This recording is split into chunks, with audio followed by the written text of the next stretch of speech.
مدینے میں دو قبیلے رہتے تھے، مشہور قبیلے اوس خزرج۔ یہ دو قبیلوں میں ہمیشہ لڑائی جھگڑے ہوتے تھے، آپس میں لوگ لڑ لڑ کر تھک گئے تھے۔ تو یہ دونوں قبیلوں کی خواہش تھی کہ کسی کو اپنا بادشاہ بنا لینا بول کر، روزانہ لڑ لیتے کئی کر لینا بول کر، کسی کو اپنا فیصل اور بادشاہ مان کر اس کے فیصلے پر چلنا بول کر سوچ لی رہتی دو قبیلے اوس اور خزرج۔ اوس اور خزرج کے بیچ یہودیوں کا معاملہ تھا۔ اب یہ یہودی لوگ مدینے میں رہتے تھے، اوس اور خزرج کے بیچ میں یہودی لوگ ان کے باتوں میں، ان کے جھگڑوں میں، ان کے معاملات میں دخل دیتے تھے، اور وہ لوگ کبھی کبھار اوس قبیلے کو سپورٹ کرتے، کبھی کبھار خزرج قبیلے کو سپورٹ کرتے تھے۔ اب یہودی لوگ چاہتے کیا تھے؟ یہ دو لوگوں کے آپس کی لڑائیاں ختم نہیں ہونا، للے کچھ مرتے نہ بول کر اپنا فائدہ رکھ کر لوگ ان کو نقصان پہنچانے کے لیے اوس اور خزرج لوگوں کو کبھی ان کا سپورٹ کرتے، کبھی ان کا سپورٹ کرتے تھے۔ نبی صلی اللہ علیہ وسلم ہجرت کر کو مکے سے مدینے کو آنے کے بعد میں دیکھے یہودیوں کی مینٹالٹی کیا ہے، ان کی سوچ کیا ہے بول کر، ان کی شرارتیں کیا ہے دیکھے، بعد میں کیا کیا، ان کی ایسی خبیث ذہن ہے بول کر پہچان کر نبی صلی اللہ علیہ وسلم یہودی لوگوں سے کمپرومائز ہو جاتی، کیا بول کر کمپرومائز کرتی ان سے؟ صلح صفائی، بھئی ہمارا یہ مدینہ، یہ شہر ہمارا ہے، تمہارا بھی ہمارا بھی، دیکھو ہمیں اس کی حفاظت کرنا ہے بول کر ان سے کمپرومائز دیتی۔ اگر کوئی تمہارا دشمن ہے، ہمیں آپ کو مدد کر کے تمہارے دشمن کو بھگائیں گے، اگر کوئی ہمارا دشمن ہمارے اوپر حملہ کرنے آ گیا تو ہمارا ساتھ دینا بول کر ایسا ان سے وعدہ لے لیتی، معاملات طے ہو جاتا ہے ایسا۔ نبی صلی اللہ علیہ وسلم یہ وعدہ لے لیے تاکہ مسلمان بھی آزادی کے ساتھ مدینے میں رہیں اور یہودیوں کے مذہبی حقوق پر بھی فرق نہ آئے، انہوں اپنے مذہب پر عمل کرتے رہنا، مسلمان لوگ اپنے مذہب پر عمل کرنا بول کر امام نبی صلی اللہ علیہ وسلم صلح کر لی، کمپرومائز کر لیے۔ بعد میں کیا ہو گیا؟ یہودیوں نے صلح تو کر لی، یہ لوگ نبی صلی اللہ علیہ وسلم سے صلح تو کر لیے، لیکن نبی صلی اللہ علیہ وسلم سے جو صلح وعدہ کیے تھے، مدد دینے کا پکا وعدہ بھی کر لیا، لیکن جب دیکھا کہ اسلام کی قوت مدینے میں بڑھتی جا رہی ہے تو دل ہی دل میں حسد کی آگ بھڑکنے لگی، اور منافقوں کا سردار عبداللہ بن ابی تو پہلے ہی سے حسد میں مبتلا تھا اور اپنے بادشاہ کے چلے جانے کا غم اس کے سر پر سوار تھا۔ یہودیوں اور منافقوں کی اسی دشمنی نے بیرونی دشمنوں کو حوصلہ بخشا۔ نتیجہ یہ ہوا کہ مکے کے کافروں کے تعلقات مدینے کی یہودیوں اور منافقین سے بڑھنے لگے۔ عبداللہ بن ابی منافقوں کا سردار تھا۔ ان نبی صلی اللہ علیہ وسلم مدینے کو آنے سے پہلے مدینے کے لوگ اسے بادشاہ ماننے والے تھے، عبداللہ بن ابی کو، لیکن اتنے میں نبی صلی اللہ علیہ وسلم آ گئے، تب وہ اس کے بادشاہ بننے کے خواب پورے ختم ہو گئے، تو اسے بھی تکلیف ہوئی اور ان اپنے آپ کو ملامت کرنے لگا اور نبی صلی اللہ علیہ وسلم دشمنی پالنے لگا دل کے اندر۔ دوسرا، یہودی لوگ دیکھنے لگے کہ مسلمان لوگ یہاں کر بڑھتے چلی جاتی ہیں تو بول کر ان کی طاقت بڑھتی ہے، ان کو بھی ذرا دل میں حسد پیدا ہو گیا۔ اب یہ دو لوگوں کیا کریں، یہودیاں اور منافق لوگ مکے کے مشرک لوگوں سے تعلقات جوڑ لیے، دوستیاں قائم کر لی۔ بعد میں کیا ہو گیا، مکے کے لوگوں کو مدینے کے مسلمان لوگوں پر حملہ کرنے کے لیے ان کو ایک چانس مل جاتا، موقع مل جاتا، ان کو سپورٹ کرنا، ان کو یہ کرتے رہنا۔ یہودی لوگ نبی صلی اللہ علیہ وسلم سے بات تو وعدہ تو دے دی ہم تمہارا ساتھ دیں گے بول کر، ہمارا دشمن آئے گا تمہیں ساتھ دینا، تمہارا دشمن آئے گا ہمیں ساتھ دینا، نبی صلی اللہ علیہ وسلم سے صلح کا کام پرومائز کر لیے، لیکن یہ لوگ کیا کر رہے ہیں، دوسرے مکے کے دشمن لوگوں سے جو رابطہ قائم کر کو، تعلقات قائم کر کو، ان کو یہاں کے مسلمانوں کے بارے میں باتیں بولتے رہنا اور ان کو سپورٹ، یہ سب کام کر رہے لوگ ہیں کہ خبریں ان کو پہنچانا، یہ سب کام کرتے تھے یہودی اور منافق لوگ۔ اب مشرکوں کے ہاتھوں سے اب مکے کے مشرک لوگ کیا کرنا شروع کر لیے، اب جب مدینے کے چاہیے منافق لوگ اور یہودی لوگ مکے والوں کا سپورٹ کریں گے تو پھر وہ لوگوں کو مسلمانوں کے بارے میں حملہ کرنے کے بارے میں یا مارنے کے بارے میں ان کو ایک حوصلہ مل رہا ہے، ہمت مل رہی۔ اب مکے کے مشرک لوگ بولنے لگے کیا بات تمہیں مسلمان لوگ مدینے مکے سے تمہیں بچ کو مدینے کو آگے سمجھتی ہے کیا تمہیں، ہمیں تمہیں ہاں کے تو چھوڑ دے تمہارے ملک انہوں حاصل ہو گئے۔ اسلام اور مسلمانوں کی قوت اور طاقت بڑھ جانے کو دیکھ کر مکے کے مشرکین غصے سے تلملاتے رہے، ان کے دلوں میں یہ خوف بھی چھا گیا تھا، ان کے مکے کے مشرکوں کے دل میں ایک ڈر بھی تھا، کہاں یہ لوگ مسلمان لوگ اللہ کی وجہ کو مدینے میں ہمارے اوپر آپ کو کہاں حملہ کرتی ہیں، ڈر ہے ان کو۔ اور پھر کیا ہے، ہمارے تجارت کا قافلہ مکے سے جاتا تھا ملک شام یمن کو، تو وہ جاننے کا راستہ ملک شام یمن کو مدینے سے چھوڑ کر جانا سو، اب ہماری تجارت کے قافلے کو کہاں لوٹتی کی، کہاں ہمارے قافلے کو مارتی کی، ان کو ڈر پیدا ہو گیا۔ پہلی بات تو کیا مکے والوں کا ہمارے کو بلّہ کی وجہ کہاں مارتی بول کر، دوسرا ہمارے قافلے کو بزنس پر جاتا سو قافلہ ملک شام اور یمن کو، اسے یہ لوگ راستے میں کہاں رکاوٹ کرتی روکتی مارتی بول کر ڈر ہو گیا۔ اس لیے وہ لوگ کیا کرنے لگے، اسی خوف اور غصے کی وجہ سے مکے کے سرداروں کی نیند حرام ہو گئی تھی۔ مکے کے سرداروں نے منافقوں کے سردار عبداللہ بن ابی ہی سے تعلق پیدا کیا، جس کی بادشاہ کے خواب چکنا چور ہو گئے تھے۔ چنانچہ مکے کے سرداروں نے عبداللہ بن ابی کو خط لکھا۔ اب مکے کے لوگ کیا کری، اس سب ان کا ڈر تھا تو وجہ سے، تو انہوں نے کیا کری، مکے کے منافق عبداللہ بن ابی منافقوں کا سردار تھا، اسے لیٹر لکھ کر بھیجتی ہیں کہ ہاں بھائی تمہیں ہمارے مکے سے سو مسلمان لوگوں کو تمہیں اپنے پاس جمع کر دیں، تو بھڑکاتی اسے الٹے سیدھے باتیں بول کر اسے کیا بولنے لگے، یا تو تمہیں وہاں کے مسلمانوں کو سب کو ختم کر دو، مار ڈالو، تم نے ہمارے آدمی کو اپنے یہاں پناہ دی ہے، یا تو تم لوگ ان کو قتل کر ڈالو یا مدینے سے نکال ڈالو، دو باتیں، یا تو ان کو سب کو مار ڈالو یا تو نکال ڈالو مدینے سے بول کر منافقوں کا سردار عبداللہ بن ابی کو مکے کے مشرک لوگ خط لکھے،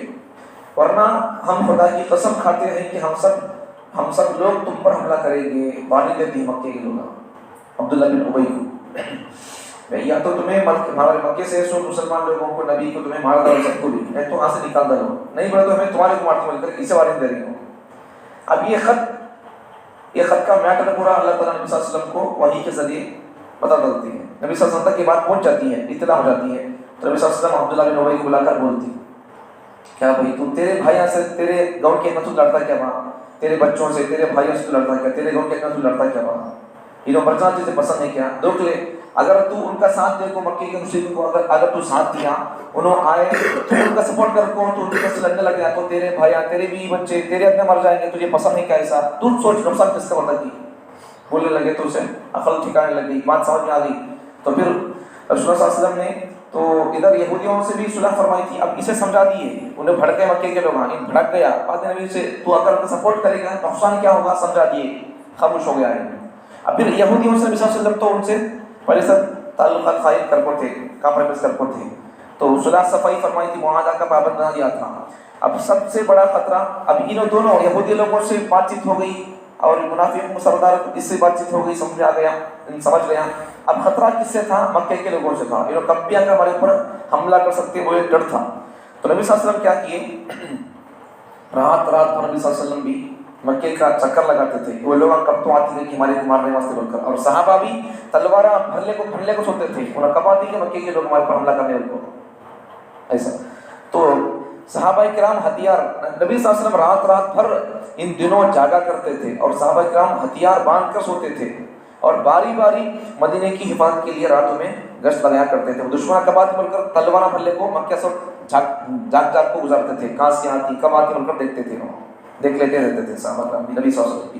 پھر نبی صلی اللہ علیہ وسلم مدینے کی راہ سے گزرتے ہوئے مکے کی تجارتی قافلوں کا پتہ لگانے کے لیے صحابہ کرام کے گشتی دستے کو بھیجنا شروع کیا تاکہ مکے والوں کو مدینے کے مسلمانوں کی طاقت کا احساس ہو۔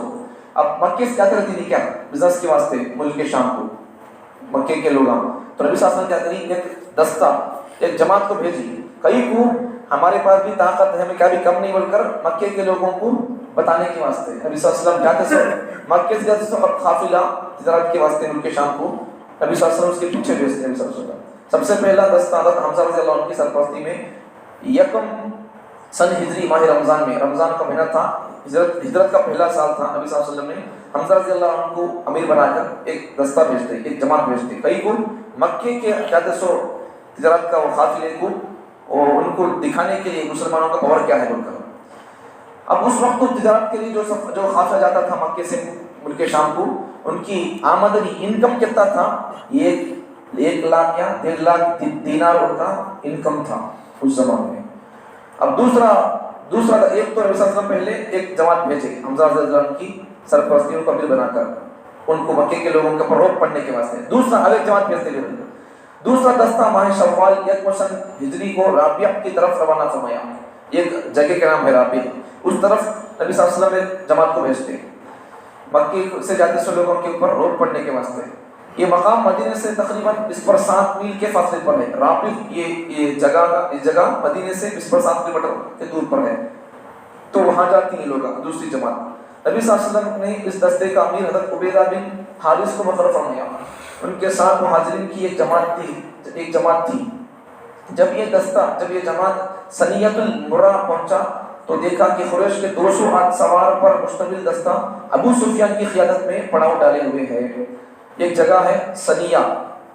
تو وہاں جا کر دیکھیں تو مکے کے 200 لوگ وہاں آ کر ٹھہر کو ہیں، اور ان کا امیر ابھی ابو سفیان اسلام نہیں لے رہتے ہیں. ابو سفیان اس مکے کے قافلے کے امیر بن کو ان کے ساتھ رہتے ہیں. 200 روپیہ ہے مکے کے لوگ. تو دونوں دستوں نے ایک دوسرے کو دیکھا، مسلمانوں کا قافلہ ہے اور پھر کافروں کا قافلہ ہے. دونوں ایک دوسرے کو دیکھنے لگے. لڑائی تو کچھ نہیں ہوئی، انہوں ان کو چھیڑے نہیں، انہوں ان کو چھیڑے نہیں،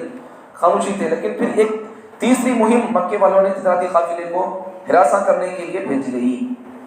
پھر ایک تیسری مہم ایک جماعت کیا کیے، ایک تیسری مہم مکے والوں کے تجارتی قافلوں کو ہراساں کرنے کے لیے بھیجی گئی. اور ایک جماعت صلی اللہ علیہ وسلم بھیجے مکے والوں کو اوپر روک پیدا کرنے کے لیے. مکے والوں نے مدینے کے مسلمانوں کو یہ دھمکی بھی دی کہ تم مغرور نہ ہو جانا کہ مکے سے صاف بچ کر نکل کر آ گئے، تمہیں کیا کہ بچ کو آگے کر تمہیں بڑے غرور کرنا کو، تکبر کرنا کو بول کر مکے کے لوگ مسلمانوں کو بولتے ہیں ہم تمہارے کو ختم کر دیں گے، برباد کر دیں گے بول کر وارننگ دیتی ہے ہم کو مدینے کے مسلمانوں کو. اس دھمکی کے بعد مکے والوں نے مسلمانوں کے ساتھ چھیڑ چھاڑ شروع کر دی. چنانچہ ہجرت کے دوسرے سال ماہ ربیع الاول میں مکے کے سرداروں میں سے ایک سردار کرز بن جابر فہری مدینے کو آیا. مدینے والوں کے ایک کافر آدمی ہے کرز بن جابر، مدینے کو آ کر